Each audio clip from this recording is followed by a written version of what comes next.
Hai semuanya, hari ini saya mau ngobrol dengan Ibu Rianti Rajut dan tema kita hari ini adalah tentang hobi yang menghasilkan. Hai Rianti Rajut. Hai semua, hai Bu Asti. Iya, jadi Rianti Rajut ini adalah sebuah usaha tentang kerajinan seni dan di sini adalah seni rajutan yang seperti ini ya, barang-barang seni rajutan ya. Bisa diceritakan dulu awal mula usaha ini, kapan dan kenapa sih suka usaha ini? Iya, sangat menyenangkan ya pertanyaan. Terima kasih atas undangannya Bu Asti bercerita, berbagi ya. Eh, Gimana ya, dulu di tahun 2010 kalau nggak salah ya. Tahun 2010 itu lagi marak-maraknya tas rajutan. Oh ya. Dulu ada satu merek branded, ada beberapa ya. Mungkin kalau saya sebutkan di sini pada kenal semua lah. Ada satu di mana satu tas itu bisa berharga 400.000 di Rajutan itu ya? Iya, rajutan di tahun 2010. Kemudian saya penasaran karena pengen banget punya.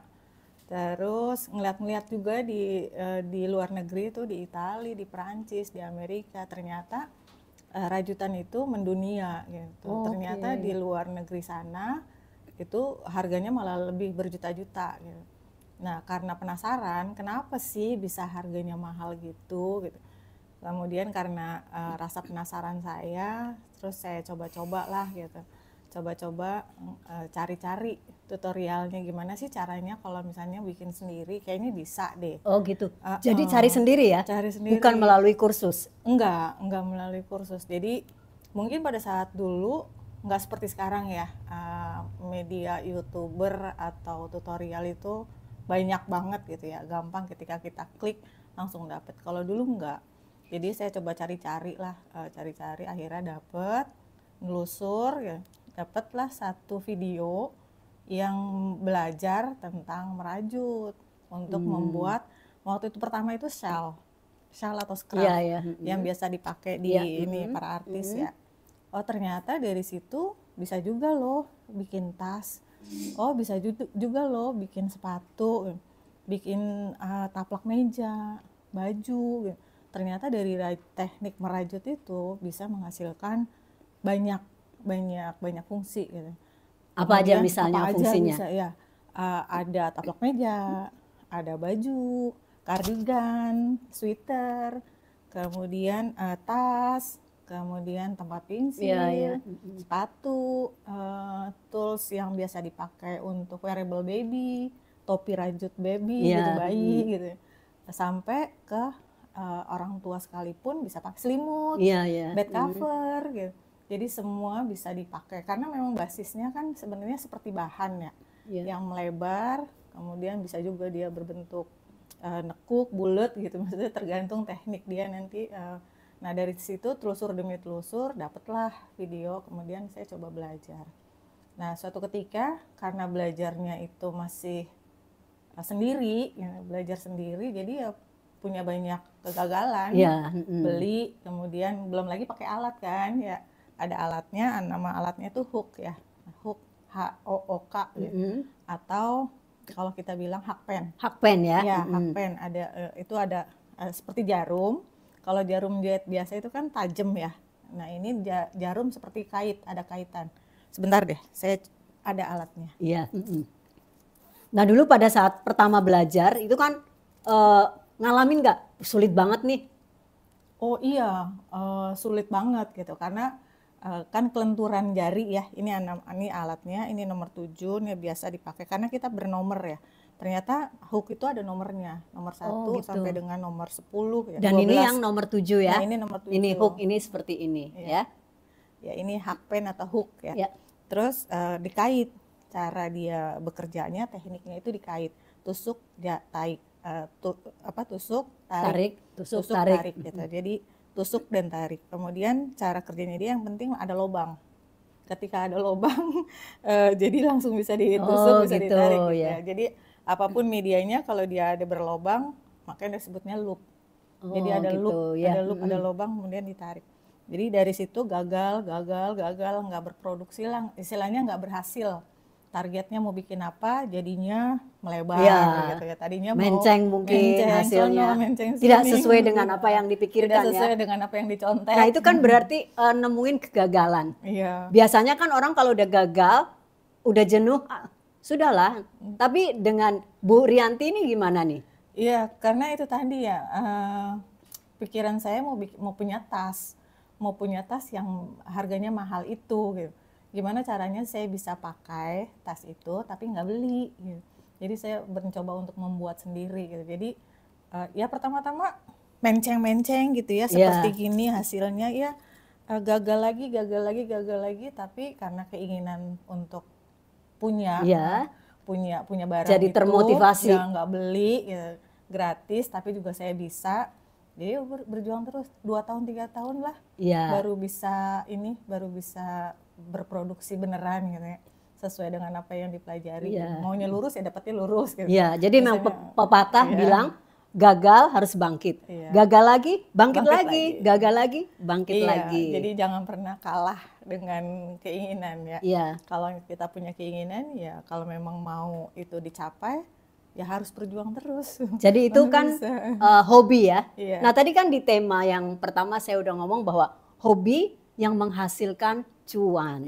Ini kan biasanya yang paling menarik ya, hobi menghasilkan cuan. Nah caranya gimana sih dari rajutan bisa menghasilkan cuan? Nah iya, karena mungkin sesuai dengan trendingnya ya pada saat itu, pakai, kemudian ada temen yang pengen dibikinin. Awal mula nggak berani jualan dong, ya nggak berani jualan dengan harga yang fantastis seperti itu. Awal-awal ada salah satu teman kerja yang mencoba untuk yaudah deh coba bikinin gitu, bikinin yang modelnya begini ya, gitu, modelnya begini, ya nggak apa-apa deh gitu. Karena nggak bisa pasang harga, belum berani pasang harga, belum pede. Jadi yang penting bayar benangnya aja dulu gitu. Misalnya benang dapatnya harga misalnya 14.000 satu gulung, kemudian habisnya 2 gulung, ya udah dijualnya seharga benang ya. Aja. Jasa membuat, teknik membuat, kesulitan itu belum terpikirkan ya, untuk mengambil keuntungan belum ada ya, waktu itu. Nggak ada keberanian untuk menghargai itulah gitu. Jadi minimal ada gantian untuk beli benangnya. Dihargai segitu, berulang kali itu jadi kan menjadi bagian dari jam terbang ya. Jadi karena berulang kali dibuat akhirnya tambah pede lah.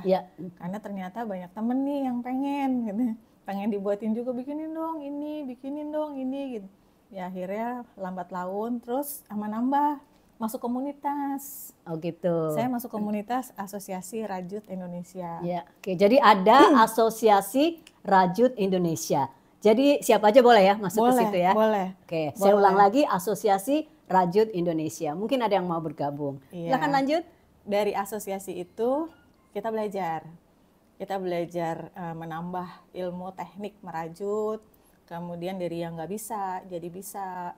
Kemudian teknik berjualan rajutan, teknik juga gimana cara mempromosikan produk ini, gitu. Dan seterusnya, banyak ilmu yang didapat di asosiasi itu, seperti layaknya asosiasi-asosiasi lain. Tapi karena memang saya tinggalnya di Depok, jadi saya masuknya ARI Depok, ARI Korda Depok, koordinator daerah Depok. Jadi ARI Korda Depok. Terus di Depok sendiri lokasinya di mana ini? Rumahnya bukan rumah Rianti Rajut, maksudnya rumah Rianti Rajut. Mungkin kan ada yang pengen belajar atau pengen datang langsung melihat produk-produknya. Silahkan datang di sekitaran Margonda. Jadi nanti di sekitaran ada Margonda juga. Ada Instagramnya, namanya Rianti Rajut. Kemudian Facebooknya juga Rianti Rajut. Rianti Rajut ya, nanti bisa dikunjungi @riantirajut. Terus misalnya nih, kalau mau pesan, kalau pingin order sesuai dengan permintaan customer bisa ya? Bisa banget. Jadi nanti bisa dilihat di Instagramnya di Rianti Rajut, Facebooknya juga Rianti Rajut, di situ ada nomor WA. Karena alhamdulillahnya nih ya, 2 tahun kebelakangan ini, karena di sekitaran Depok itu kan banyak universitas. Ternyata di Google Map-nya itu terlihat, karena memang sekarang kalau nggak salah ada kurikulum yang pembelajaran tentang kearifan lokal. Oke. Jadi akhirnya ada beberapa universitas yang mahasiswanya mencoba belajar ke rumah. Oh, begitu ya. Belajar ke rumah sama ada membranding Rianti Rajut itu. Oh iya iya. Jadi akhirnya ya atas kolaborasi itu sehingga ada beberapa waktu adminnya Instagram itu dikerjai oleh mereka. Oh Jadi begitu adminnya ya. sampai ke ya segala sesuatunya lah. Jadi dibantu oleh mereka sampai dengan penjualannya. Oh ya, jadi ini untuk kearifan lokal ya? Iya, Bisa ya kalau bisa. misalnya ada yang berminat bisa langsung menghubungi Rianti Bisa Rajut. banget. Jadi saya langsung nyambung nih. Kalau untuk PKM bisa nggak pengabdian Masyarakat. kepada masyarakat ya? Oh, bisa banget. Oh bisa banget Bisa ya. banget, Jadi ya. boleh juga. Silahkan kalau misalnya mau pengabdian masyarakat, misalnya mau ngasih tutor ke ibu-ibu yang ke PKK atau ibu-ibu posyandu atau apalah gitu ya. Oh ya. Membuat mereka mengisi waktunya dengan menghasilkan rupiah, kan bisa dengan cara belajar merajut, kemudian hasil rajutannya itu dijual. Oh iya. Ya apapun itu bentuknya, jadi bisa menjual tempat pensil misalnya. Oke, bagus sekali. Jadi ibu-ibu PKK atau dosen yang mau PKM atau mahasiswa yang sedang belajar tentang kearifan lokal, mungkin mau praktek, bisa datang langsung. Dan saya juga pernah loh beli produk ibu. Ingat nggak dulu beli tas kecil untuk laptop? Pernah tas juga beli tas selempang untuk yang pesenannya itu tasnya model gambar Instagram, ada juga gambar Facebook gitu ya. Nih. Jadi saya adalah salah satu pemakai produk dari Rianti Rajut. Nah, termasuk support system nih. Ya. Nah, gimana sih Bu cara merajut? Bisa ditunjukkan mungkin? Oh, bisa. Ya, sebentar aja ya. Ini dari. Jadi ada teknik merajut. Jadi pengetahuan awal ya. Jadi ada benang itu. Benang itu ada beberapa jenis. Ada benang polyester. Ini namanya benang. Ini namanya benang polyester. Biasanya cocok untuk tas, sepatu yang eksternal, dipakai untuk luar. Dipakai untuk luaran ya. Jadi ada kemudian yang kedua itu ada katun. Ini yang terdiri dari katun. Ya, dari katun. Kalau katun itu biasanya untuk wearable. Kemudian ada nilon. Nah, ini nilon tampilannya lebih mengkilat. Jadi ada kilat-kilat. Ini pouch untuk kosmetik ya. Ini kalau misalnya di branding luar nih harganya luar biasa, Masya Allah. Dan ini adalah yang dari poly. Ini masih setengah jadi. Kemudian ini yang dari katun. Ini masih setengah jadi ya. Ini ada benangnya Bu, ditunjukin benangnya. Oh iya.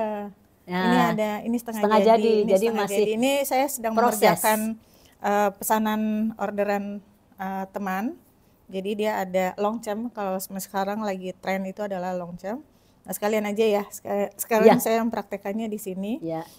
Nah, tusukan crochet atau rajutan itu ada beberapa, tapi ini sedang menggunakan SC. SC itu adalah single crochet. Single chain itu berarti satu ganda tunggal. Jadi tinggal masuk ya, ini kaitan. Kait ini berfungsi untuk mengait, nusuk, lancipnya adalah untuk nusuk. Kemudian ini yang berbentuk V, ini adalah untuk ngaitnya. Jadi selama benangnya itu ada di kaitan, aman sentosa ya untuk jalannya. Jadi ini untuk masuk ke lubang.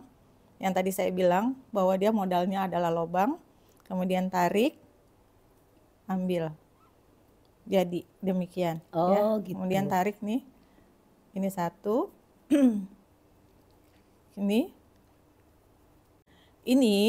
tergantung dari nomor hakpen yang digunakan, tergantung dari besaran dari ply atau untayan si benang tadi.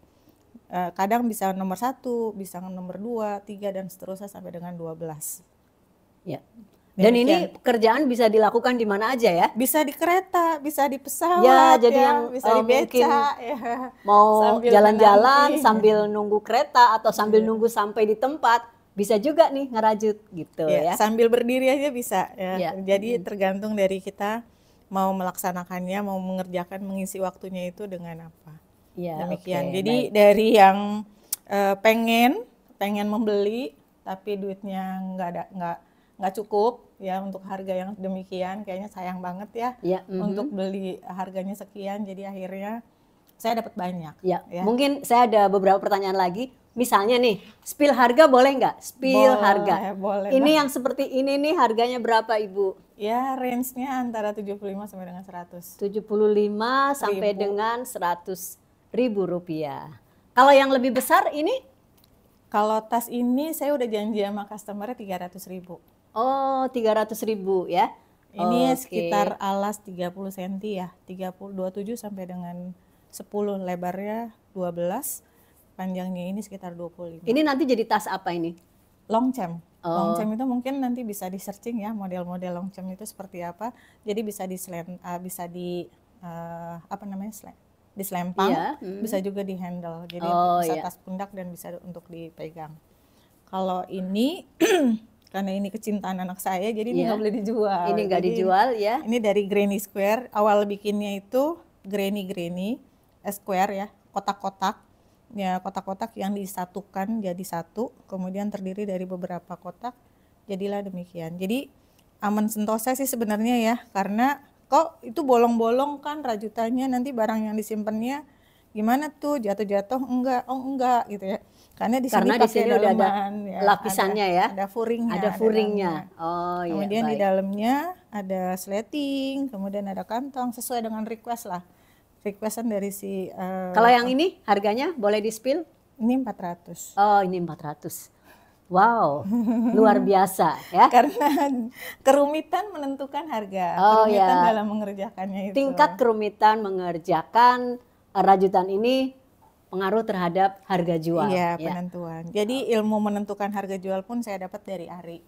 Jadi menjual produk jasa itu diantaranya adalah material, bahan yang barang yang dibutuhkan, waktu pengerjaan dalam mengerjakan itu, kemudian kompetensi keahlian yang seharusnya, kemudian kerumitan. Jadi ada 4 komponen yang harus diperhatikan ketika kita menentukan harga. Karena itu awal mula saya berani menjual barang dengan harga sekian, diantaranya itu. Bicara masalah waktu nih, kalau membuat ini aja bisa makan waktu berapa hari? Kalau full office hour 8 jam, ya 8 jam. 8 jam ya untuk membuat ini. Iya. Tapi kalau misalnya ada yang tertarik untuk belajar, ada yang tertarik untuk pesan, mungkin tertarik untuk mengetahui lebih dalam tentang Rianti Rajut, silahkan kunjungi aja Instagramnya @riantirajut dan langsung aja DM ya. Siap melayani dengan senang hati. Oke. Itu aja obrolan kita hari ini. Terima kasih. Terima kasih atas sharing-sharingnya, mudah-mudahan manfaat ya. Amin. Sampai jumpa lagi di obrolan selanjutnya. Terima kasih. Bye.